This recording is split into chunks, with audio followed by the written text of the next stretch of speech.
অনেক ভালো লাগছে। একটা হচ্ছে মনোগামীর জন্যে মোস্তাফা ফারুকী ভাইয়ের এটা ডিরেকশন ছিল, চরকির ওয়েব ফিল্ম মনোগামী, সেটার জন্য পেয়েছি। আর আরেকটা হচ্ছে তুফান সিনেমাতে, ফিল্মে আর কি, রায়হান রাফির তুফান ফিল্মে অভিনয়ের জন্য। এই দুটো আর কি পেলাম আর কি আজকে, খুব ভালো লাগছে। আর অনেকদিন পরে এরকম একটা অ্যাওয়ার্ড অনুষ্ঠানে আসলাম। বাইফাকে অনেক অনেক ধন্যবাদ জানাই, কৃতজ্ঞতা জানাই। আর আমাদের হাতে পুরস্কার দেওয়া মানে কি, যে কোনো শিল্পীর হাতে পুরস্কার মানে পাওয়া মানে হচ্ছে যে তার দায়িত্ববোধটা বেড়ে যাওয়া, তাকে উৎসাহিত করা। তা আমি সেটা সবসময়, আমার কাছে ছোট বড় আলাদা করে কোনো পুরস্কার নেই, সব পুরস্কারই আমার কাছে সমান। এবং প্রত্যেকবারই যখনই পুরস্কার পাই, সবচেয়ে বড় পুরস্কার মানুষের ভালোবাসা, দর্শকের ভালোবাসা, সেটা জানি।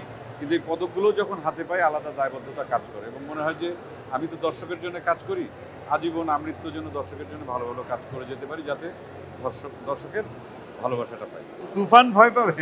না না না না, কিরে ভয় পাইছিস? না, ভয় পাচ্ছি না, ভালো লাগলো, অনেক অনেক ভালো লাগলো। আর অনেকদিন পর আমাদের এই প্রিয় সাংবাদিক ভাইদের সঙ্গে একসঙ্গে দেখা হলো। কয়েকদিন আগে আমাদের উৎসবের ঘোষণা অনুষ্ঠানেও সবাই ছিলেন, খুব ভালো লাগলো। তুফান লাস্ট সিনেমা ছিল আমার। তত মেইন ক্যারেক্টার তো আমার ব্রাদার শাকিব খান। আমি একটা ছোট্ট চরিত্রে অভিনয় করেছিলাম। সবসময় একটু ডিফারেন্ট ক্যারেক্টারে অভিনয় করতে চাই। আর এত বছর ধরে কাজ করছি, দর্শকের তো আসলে আমাদের চেহারাও দেখার কথা না, এটাই সত্যি স্বাভাবিক, যদি আমি আমার নিজেকে নতুনভাবে দর্শকের সামনে হাজির করতে না পারি।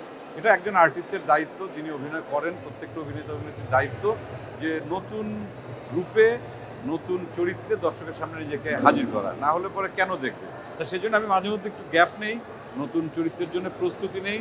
তারপর যদি মনে হয় হ্যাঁ এই চরিত্রটি দর্শক গ্রহণ করতে পারেন, তাহলে পরে সেই চরিত্রে অভিনয় করি। তা যেমন উৎসবেও করেছি, আশা করি দর্শক গ্রহণ করবেন বা পরবর্তীতে দর্শকের জন্য এভাবেই অপেক্ষা করব, ভালো কিছু নিয়ে আসার চেষ্টা করব। উৎসবে আমার চরিত্র হচ্ছে ভূতের চরিত্র।